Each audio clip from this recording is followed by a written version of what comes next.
જો આવી રીતે તવાને ઘસી લઉં છું. આવી રીતે જ ઘસવાનું છે બસ.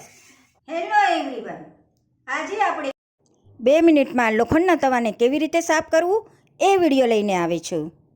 તો ચલો જરા પણ વાર કર્યા વગર વિડીયો શરૂ કરીએ. આ લોખંડનો તવો છે, તમે જોઈ શકો છો કે કેટલો ગંદો થઈ ગયો છે, વચ્ચે પણ એટલો ખરાબ થઈ ગયો છે. ઘણીવાર આપણે શું અંદર પરોઠા થેપલા બનાવતા હોય તો તેલવાળી વસ્તુ બનાવવામાં આવે ને ત્યારે લોખંડનો તવો ખૂબ જ ગંદો થઈ જાય છે.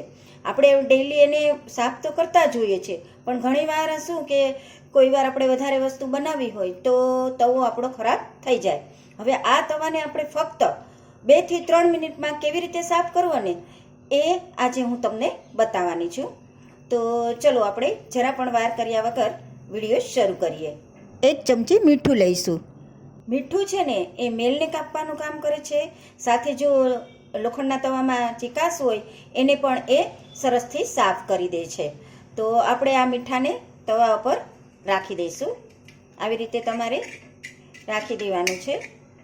હવે એની અંદર આપણે થોડું લીંબુનો રસ છે એડ કરીશું. આવી રીતે તમારે લીંબુનો રસ એડ કરી દેવાનો છે અને પછી લીંબુની જ મદદથી તમારે મીઠુંને આવી રીતે ઘસવાનું છે તવા ઉપર, જેથી કરીશું તવામાં જે ચિકાસ હશે એ પણ જતી રહેશે અને તમારો તવો એકદમ નવા જેવો તમે બહારથી લાવ્યા હશો ને એવો થઈ જશે.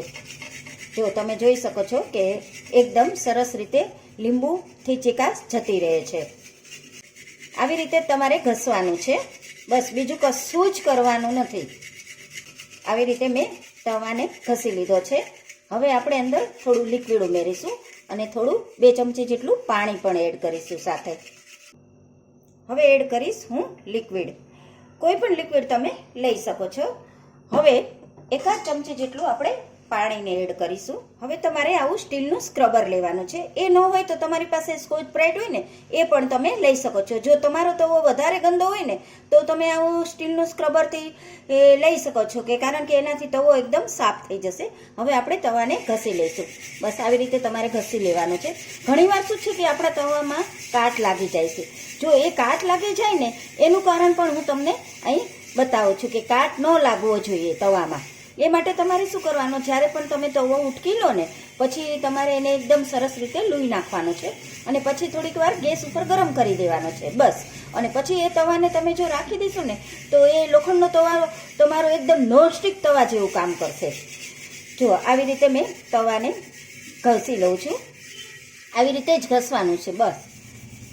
વોશિંગ મશીન કેવી રીતે સાફ કરવું, વોશ બેસિન કેવી રીતે સાફ કરવું, ગંદી બાલ્ટીને કેવી રીતે સાફ કરવી, ગંદા નળને કેવી રીતે સાફ કરવા, આ બધા જ વિડીયો મેં મારી ચેનલ પર મૂકેલા છે.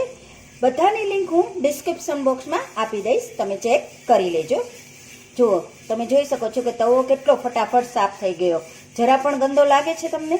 નથી લાગતો ને? ચિકાસ પણ વહી ગઈ ને? બસ આવી રીતે તમારે તવાને સાફ કરવાનો છે. અને જો તમે મારી ચેનલમાં નવા હોય ને તો માય ડિયર ફ્રેન્ડ્સ, સબસ્ક્રાઈબ કરવાનું તો જરા પણ ન ભૂલશો હો, અને 1 લાઈક જરૂરથી આપજો. તવો સરસ રીતે ઘસાઈ ગયો છે. હવે આપણે એને પાણીથી વોશ કરી લઈશું. ફક્ત 2 થી 3 જ મિનિટમાં એકદમ તવો તમારો નવા જેવો થઈ જશે, એકદમ નવા જેવો. હવે આપણે તવાને પાણીથી સાફ કરી લઈશું. બસ આવી રીતે તવાને તમારે ધોઈ લેવાનો છે. જુઓ એકદમ સરસ નવા જેવો થઈ ગયો ને. તવો સરસ રીતે ધોવાઈ ગયો છે. તવો કેવો સરસ ચમકતો થઈ ગયો ને તવો એકદમ નવા જેવો. જરૂરથી મારી આ ટ્રીક ફોલો કરજો. હવે હું તમને મળીશ મસ્ત મજાના નવા વિડીયોની સાથે. Bye bye.